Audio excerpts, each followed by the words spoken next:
visas.ai. I'm really happy to have John Veely with us today. He's an esteemed immigration attorney and the CEO of Online Visas and his firm, Veely Global, a firm renowned for its innovative approach to immigration solutions with decades of experience and numerous accolades. John, I don't want to waste a single minute, and I want to get straight into it. But if you want to add anything to that introduction, please. Oh, that's a great introduction, Pierre. Thank you. It's always an honor to talk to our clients and potential clients and anybody that's interested in immigration and what's happening and exciting. I'm not sure they're all positive times right now, but we'll have change. And I guess we got Trump round two. What's going to happen to immigration? Yeah, let's dig in. Beautiful. Let's talk about. I'd love to make today, as much as we can, about the upcoming I-129 regulation changes Yeah. for staffing companies that supposedly is effective, I think, January 17th this year, so in Yeah, 3 days. so this is really not Trump. This is Biden. So many times at the end of presidencies, you'll see a rash of immigration policies, changes, and laws go through. We saw it, a lot of them in the Trump administration weren't passed correctly, so they got thrown out. The Obama administration was able to get a number of good things, very positive for immigration things through. We got this 60-day window. So if you lost your job or quit your job, you had 60 days to find a new one under the H-1B. That one came in the last 8 days of the Obama administration. And so here in the last few days of the Biden administration, the DHS finalized modernization changes to the H-1B program, and they're effective January 17th, 2025. So that's what's gone through, and I can dig into what that an overview of that and then some specifics if you'd like. Please, I'd love that. I know there's a lot of staffing companies that listen to this podcast in video form. Yeah. So Yeah, I'd very, very big for them. So here's the key points of the 2025 rules changes. So they're going to include stricter specialty occupation definitions. That means there's going to be less jobs and less flexibility in those jobs for the H-1B. There's going to be some extended cap gap protections for F1 students. The cap gap is that period between the lottery and well, if your H-1B, if your F1 expires or your OPT that you get after your F1 expires um, prior to October 1st, then that cap gap extends it to October 1st deadlines because obviously you have to apply. So we'll go into what those extended protections are. There's new H-1 eligibility for entrepreneurs. And then there's enhanced oversight and an updated I-form I-129. So all these aim to curb fraud, align the processes with workforce needs, and improve efficiencies. That's what they're saying, while proactively requiring proactive compliance by employers and visa holders to adapt effectively. That's what they're saying about it. So let's kind of dig into what that means. Um, Again, these are going to go into uh, operation on January 17th. And here's some key changes. So the redefined specialty occupation, that's a big one. So the new rule adjusts the definition of specialty occupation to ensure that the skills and education required for the role are clearly tied to the job being performed. Employers will now need to show that a degree field directly relates to the role. For example, general degrees like liberal arts or business administration without additional specialization will no longer meet the criteria. That's a that's a big blow, right? Business administration, especially an MBA, is applicable across a lot of jobs, but they really want to hone that down. That you can't just, hey, there's somebody with an MBA, we need to run our to be our CFO, right? I mean, that's crazy, but that's what they're doing. So again, this is a narrowing of that. So there's that. Number two, the enhanced cap gap protection. So for international students on the F1 transitioning to the H-1B, and that would include the OPT, extends the cap gap protections. Previously, these protections allowed students to work lawfully until October 1 while waiting for the H-1B approval. With the final rule, this period's extended until April 1st of the following year, which offers more stability during the transition, reduces risk of falling out of legal status. So that's a good one, right? So before the visas weren't getting all approved by October 1, especially if there were secondary or tertiary waves. So now that they're all the way through the next year, so that's a good thing. Entrepreneurs. Entrepreneurs could always sort of do H-1Bs, but this is making it easier because there are some inconsistent decisions, I think, out of immigration and attorneys that didn't quite know how to handle these elements. So entrepreneurs who own a controlling stake, I would say that's 50%, in their companies now qualify for the H-1B visa under specific conditions. However, they'll face restrictions such as the initial visa validity period is capped at 18 months with an additional 18-month renewal period subject to strict review. So that makes an effort to allow startup leaders to participate in the program without compromising the program's integrity. So that's really cool. So we'll see how that plays out, but that's a good one for startup owners. Streamline extension processes. USCIS will now speed up extension cases for individuals who have already been approved for H-1Bs under unchanged conditions. This shift formalizes the deferential treatment of prior periods approvals, reducing delays caused by re-verification and administrative questioning. That's awesome. The deferral period went away during the first Trump administration. I guess it came back during the Biden administration, so they now have promulgated it into law. So those are some things. And another one, strengthening oversight and fraud prevention. To promote compliance and reduce misuse, DHS will expand its authority to conduct site visits. Officers can inspect primary work sites, third-party locations, or other relevant places of employment for H-1 holders. Employers will also need to provide further evidence when filing extensions or amendments to confer employees maintain lawful status in their prior employment. Non-cooperation during site visits may result in a petition's denial or revocation. So this is a jump from it was a voluntary process. The reason it was a voluntary process is they didn't pass any law to make it mandatory, right? So they just sort of wanted you to. So some attorneys would just not answer the questions. Now you have to.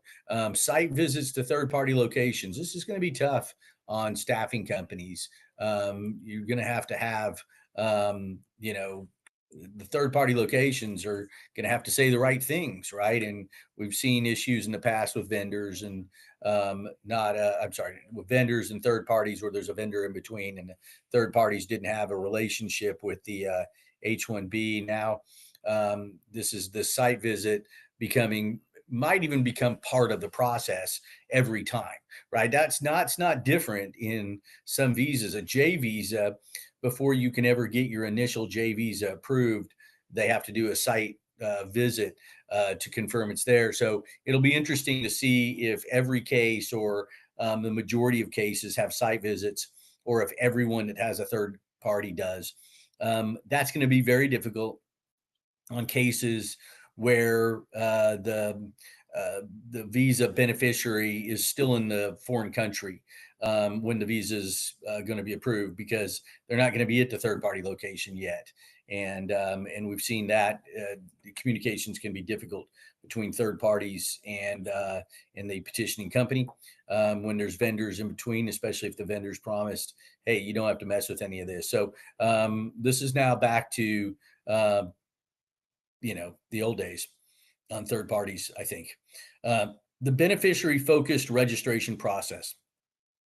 One significant change eliminates the restriction on related companies submitting multiple H-1B registrations. However, each applicant is limited to one registration in the lottery process. All right. So the problem that didn't seem like a problem that became a problem was the multiple registrations, right? I never understood why they cared about that so much, but they did. And now it's not a problem, but they changed the process so that each application only has one registration in the lottery. So what that means is you don't need to get more than one. You're not chances aren't any better. So that's the deal. So this targeted shift introduced in fiscal 2025 aims to prevent fraudulent practices while streamlining the selection process. So it came in play last year, but now it's part of this law. So mandated use of the updated Form I-129 as of January 17th. All H-1 application must use the revised Form I-129 for this. So it's 3 days from when we're doing this one. Um, so, you know, impact on visa holders. For those directly affected, the changes bring both opportunities and challenges. International students benefit significantly from longer cap gap protections, and that takes that stress away. Entrepreneurs and startup roles can now leverage the H-1B, but they must prepare to meet strict reviews after the initial 18-month period. Site visits and stricter location-based requirements mean all H-1B holders should maintain accurate workplace records. If working remotely or at multiple locations, they must ensure compliance with their LCA, which means you can't move outside the really a location that you would uh, driving distance. Really, there's termed like 75 miles, those sort of things. So you want to stay close. And failing to comply with that's going to be a big part of RFEs and denials. The implications for employers: job descriptions will need to meet the more stricter specialty occupations. So call your attorneys; will help you with that. They must ensure that the educational qualifications directly connect to the role requirement. Heightened scrutiny during site visits and more thorough documentation standards. Maintaining compliance will require extra care and more RFEs and more cost. Especially for the IT consulting and staffing industries. So, those are some of the things. Here's some data. According to USCIS, anti-fraud measures have significantly influenced trends for fiscal year 2025. The number of registrations for the H-1B lottery dropped from 780,000 to 479, a decline by almost 40%. The reduction reflects the success of the beneficiary-centric registration process, according to USCIS, which prevents the duplicate entries. That makes all the sense in the world. So only 479,000 visas were applied, with 780 before. They're attributing that almost 40% reduction to duplicate visas. So the selection rate improved slightly to around 29%. So almost 30% of the people that applied for the lottery got through, a low number still. Employer participation remained steady. Approximately 52,700 companies submitted registrations last year. And these statistics showed a tightening of the system to ensure reliability is what USCIS thinks. So, see if there's anything else we want to talk about. Yeah, and then John, really quickly, I'm sure you're gonna address this if you haven't already, but what does this really mean for the new clients that you guys are gonna take on at your firm this year? I think it's going to be tough on staffing companies that they're going to need to know more. They're going to really have to lock in the work before they file. So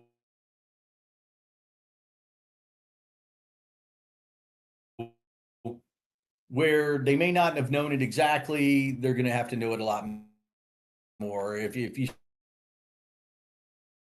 say it's not in the rules, but we're going to see the requirement or DHS push back and want to know more information on the third party again, despite the IT Serve Alliance and the Patniak decisions. that really said immigration shouldn't be asking those questions. I think they didn't like that decision, and they're using this to go around it. So what they've done is Congress has passed a new law. It's going to be promulgated now, and they're going to use that to look into that. And I think that's always difficult for the staffing companies, the business model and stuff, for them. So yeah, I mean, I think we're gonna see probably a lowering of the number of H-1Bs applied out of that sector. But what we're gonna have to do is deal with a new, stricter Biden set of regulations being enforced by the Trump administration, and all of that spells more difficulty for the uh, for those that are petitioning for visas. It's just that simple. I get it So you got to completely. have lawyers. We dealt with this last time, and the approvals dropped from about 88% under Obama in 2016 to 60% under Trump, and higher in the staffing realm. We had a 98% approval rating. We're back up to that again. Our approval rating only fell to 95% under Trump. Part of that is we watched what the administration was doing. I was part of the political action committee at IT Serve that selected Jonathan Wasden to sue that case, and part of my job was to get denials from the companies in the organization. And it was interesting. We had a 95% approval rating, so we had some denials, but it was really interesting to see the different ways that USCIS denied cases. We started tracking them, we started graphing them, and what was interesting, it was really bad on the companies, but if they didn't like your case and they were denying it, they'd throw the kitchen sink. So we started tracking every different way they were denying it. So that gave us a little bit of an insight that others probably didn't have.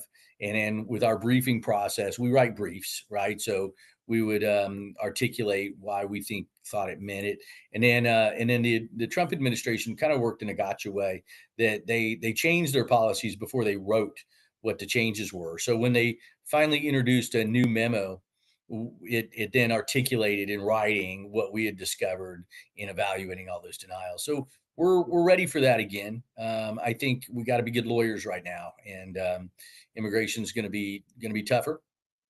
And so clients, both petitioners and beneficiaries, need to be prepared for that, and lawyers need to be prepared for it, and do the hard work to learn how things are trending, why they're trending, and communicate with each other to find best practices. Beautiful. Thank you so much, John. I think You're welcome. we really opened the doors to this conversation, but I'm really Yeah, excited for us to have a secondary conversation with attorneys Yesh and Ashley, who yeah. have really unique perspectives on this conversation. Specifically, Yesh, I think this is really her cup of tea. Yeah, Yesh has been handling a lot of RFEs from USCIS, and we're seeing some old versions of RFEs starting to come back. I think she would talk about that. Um, we're seeing, some issues that haven't been issues in the last couple of years being brought back up. And again, this is still the Biden administration. Now, here's what everybody needs to know about the impact of an administration. There are politicians and there are bureaucrats. Politicians are policymakers that are appointed to the head of agencies by a new president. The bureaucrats are people in the bureau that have been there through many times, many different presidents, and they're not as impacted by policy. They should follow policy, but they don't always. And so what we do is we'll see people trend in one direction or the other. So some people might support the new policies and the mood of where the agency wants them to go, and the others may not, and that's under each presidency. So there's always a bit of inconsistency in USCIS and the State Department, but there's a lot of design in what they do too. So a key thing is to understand where it's trending. So I like how you said this is where we're starting, and this is the end of the Biden administration's promulgation of rules And now we're going to see the Trump administration, how it's going to implement those and what it's going to change and how quickly it's going to change. All those things are yet to be seen, and we will start seeing it happen shortly. Spot on. Thank you so much for your time, John. I really Yeah. appreciate it. And then, of course, for everyone that is interested in speaking to John, just reach out to his team at information@velielaw.com. That's VELIELAW.com, or wherever you're listening or watching this, you'll see it in the description. With that being said, we'll see you on the next webinar. If you are interested in joining us and actually asking questions, just email that email and request to join the next webinar, and we'll take care of you. Thank you Great. so much. Thanks, Pierre. Thanks, everybody. Have a great day.